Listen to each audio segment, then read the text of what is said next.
The 1933 St. Gaudens Double Eagle. So much mystery surrounds this coin and how it ended up into private hands. We are going to go over the story of this coin and why it is illegal to own. Coming up.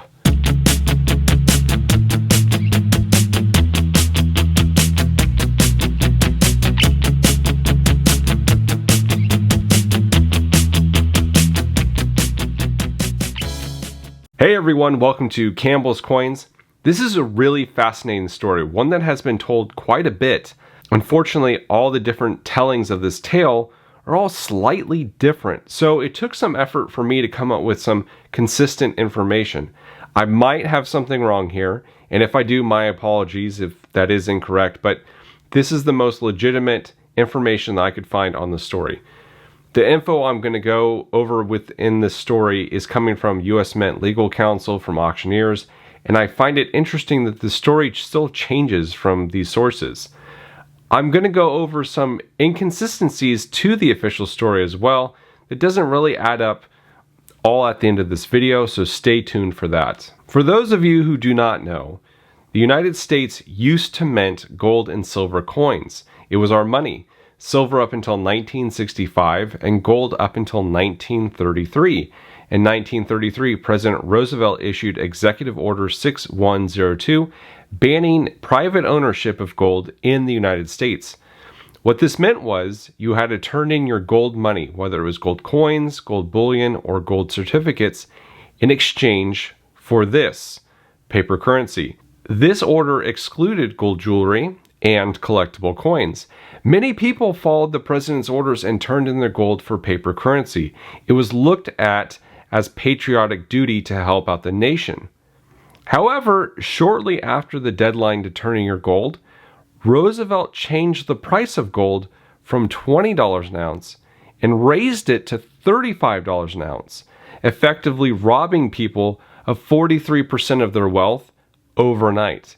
If you want more information on this action and its consequences to the American public, check out this video here. It's truly one of the greatest cons committed against the American public. The Philadelphia Mint, unsure if this executive order would be overturned or not, kept minting the 1933 St. Gaudens. Almost 450,000 coins were minted and stored away. In 1934, the confirmation came down, melt them all, these will not be issued. So they were. All were melted down except for two coins. Two coins were sent to the Smithsonian as part of the National Numismatic Collection. That should have been the end of it. But in 1944, 1933 double eagles started showing up. A New York newspaper got curious, wondering how many of these 1933 double eagles were actually issued.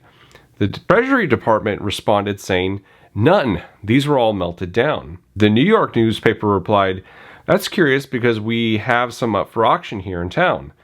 The Secret Service got involved and confiscated one coin at auction.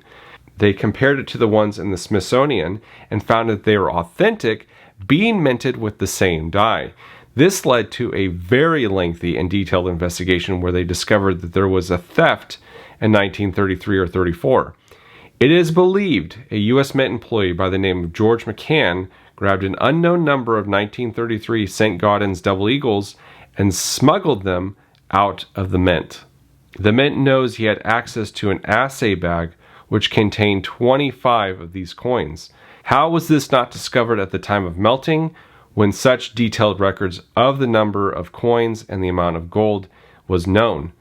It is believed he replaced the 1933 St. Gaudens with backdated double eagles. That way the counts wouldn't show a change and the amount of gold would match up. It is believed George gave 10 of these coins to a jewelry dealer in Philadelphia named Israel Swit to distribute, sell them, what have you. I'll go over why in a bit why this number is wrong. And one of these coins surfaced in a New York auction in 1944, kicking off this whole big investigation. Why is there an investigation at all? Well, technically, these are not issued coins. They are not monetized, and the U.S. government views them as stolen property. From 1944 to 1952, 9 other 1933 double eagles surfaced. 7 were believed to be held by Swit. 2 were sold by Swit to other individuals. All 9 were documented and destroyed by the Secret Service. In 1944, when all of this was going on, King Farouk of Egypt buys one of these coins from Swit and applies for an export license. The Treasury Department approved of the license, by mistake of course, and he took the coin to Egypt. When the mint discovered that he had this coin in his collection, they didn't really bother with it because World War II was raging. When King Farouk was overthrown in 1952, his prized coin collection vanished along with his 1933 Double Eagle. As I heard it, a lot of these coins came up in auction in Egypt, including this 1933 St. Gaudens. The US Mint reached out to Egypt at the time asking for the coin to be returned to them. Egypt ignored this request. It was purchased by an unknown collector. In 1996, Stephen Fenton, a collector in England, was offered the opportunity to buy this 1933 Double Eagle along with other coins from King Farouk's collection. He bought them and started searching for a buyer. Through connections that he had, he found a potential buyer in Texas. This narc alerted the FBI, who then alerted the Secret Service. The Secret Service lured Stephen Fenton over the pond in a sting operation. They broke into his hotel room where the buyer meeting was supposed to take place and confiscated the coin. This set off the first ever litigation over these coins because it was supposed to be the Farouk coin, which was approved for export. The US Mint decided to settle litigation over the mountain of evidence pointing to it being the Farouk coin. The settlement included Fenton returning the coin to the US Mint to be quote-unquote monetized and sold at auction. In exchange, he would receive half the profits. He literally had to pay $20, the face value of the coin, to receive a certificate stating that this Farouk coin was now monetized. With it being monetized, the US Mint sold the coin at Sotheby's auction in 2002 for almost $7.5 million, the highest amount ever realized for any coin. As you can see, it's legal to own and do anything as long as you grease the right palm and with the right amount of cash. Israel Swit's grandson sees the New York newspaper article of this sale, and his grandfather's name is mentioned in the story with all these coins. That family discovers that Israel had 10 more 1933 Double Eagles in a safety deposit box.